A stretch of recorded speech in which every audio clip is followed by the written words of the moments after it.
Some stories never leave us. Some children have voices that linger in the air long after they are gone.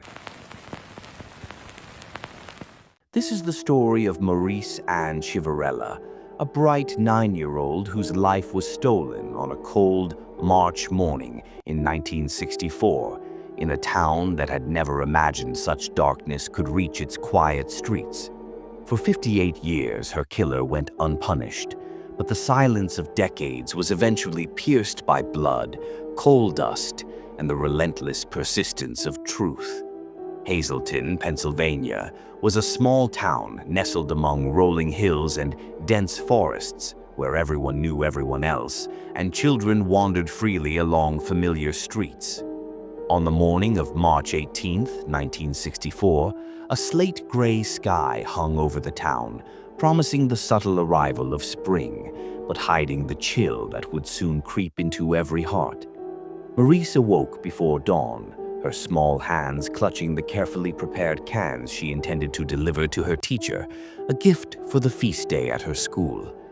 The air bit at her skin as she stepped outside, the cobblestone and dirt paths crunching beneath her small shoes.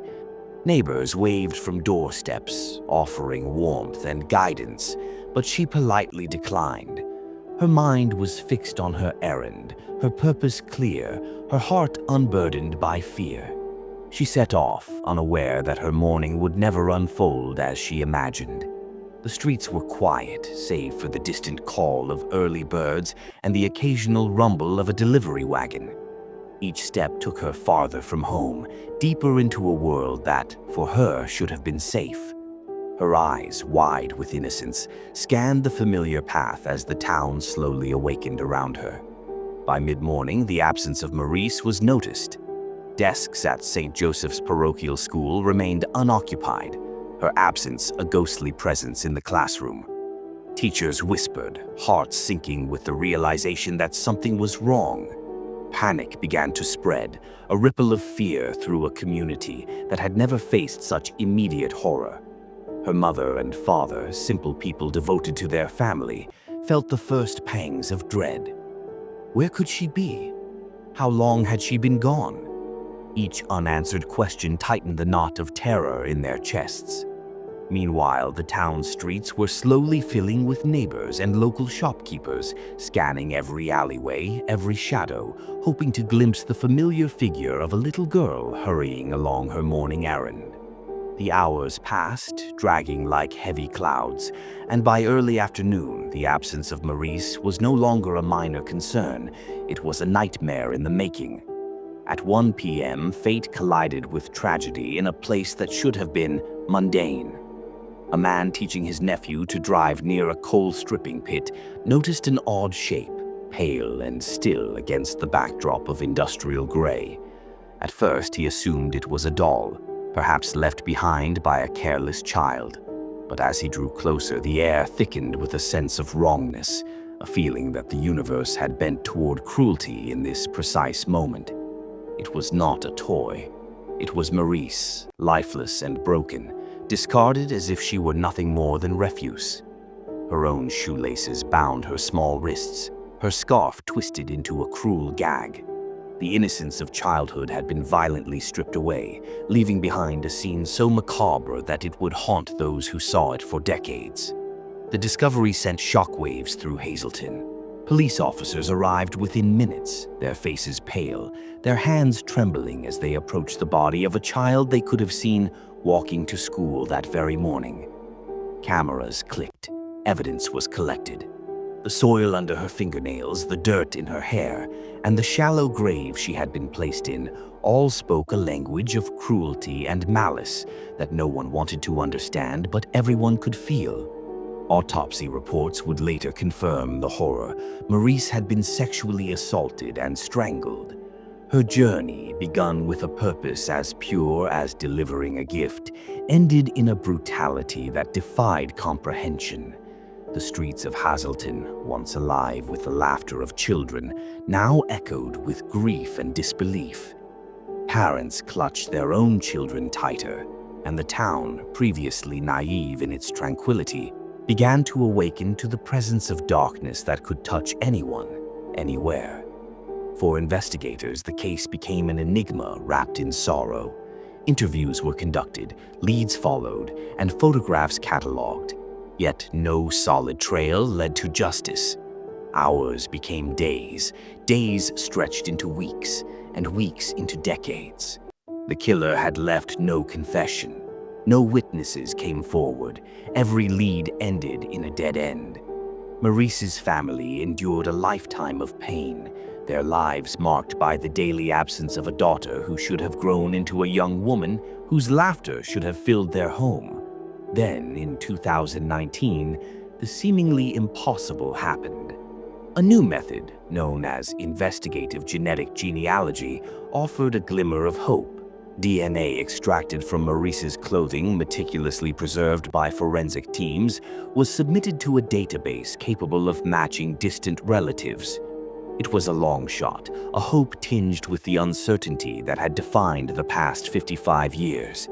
Yet it was the first real break in the case since the day she disappeared. Through weeks of painstaking genealogical research, connections began to appear.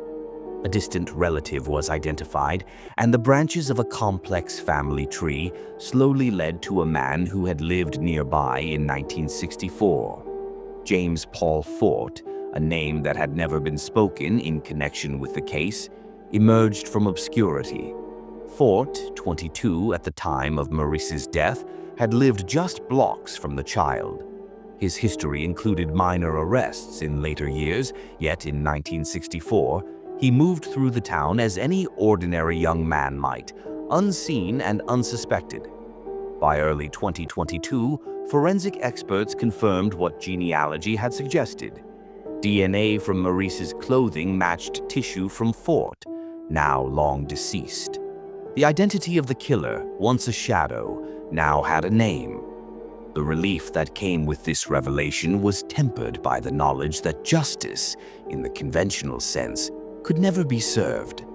Fort had died in 1980, his secrets buried with him. Yet, for Marise's family and the town of Hazleton, the unveiling offered a measure of closure. They finally knew who had stolen a life so precious, and while the wound would never fully heal, the mystery that had haunted them for nearly 6 decades had been solved. Even as the DNA confirmed James Paul Fort as the killer, the town of Hazleton remained suspended between relief and sorrow. Faces that once showed only confusion and fear now reflected a grim understanding. The horror they had lived with for decades finally had a name, yet the perpetrator could never be held accountable in a courtroom. The very streets that had once felt safe were now imprinted with memories of the unthinkable, shadows in every corner reminding the townspeople of the fragility of life and innocence. Marise's family, though devastated by the loss decades earlier, felt a quiet solace in the revelation. Her parents were long gone, but her sister remembered the bright laughter of a girl who had dreams too large for her 9-year-old heart. What could have been? She whispered to herself, her voice trembling with a mix of grief and relief. And though justice, in the traditional sense, had been denied, the unveiling of the truth became a silent victory, a measure of peace that no amount of time could erase. The story of Marise Chiverella became more than a cold case. It became a testament to persistence, to the patience of generations of investigators who refused to allow her story to fade. Each new piece of evidence, every genealogical connection, and every painstaking DNA comparison were steps toward illumination. What was once buried in coal dust and shadows had emerged into clarity, revealing not only the crime but the path to understanding the depths of human cruelty.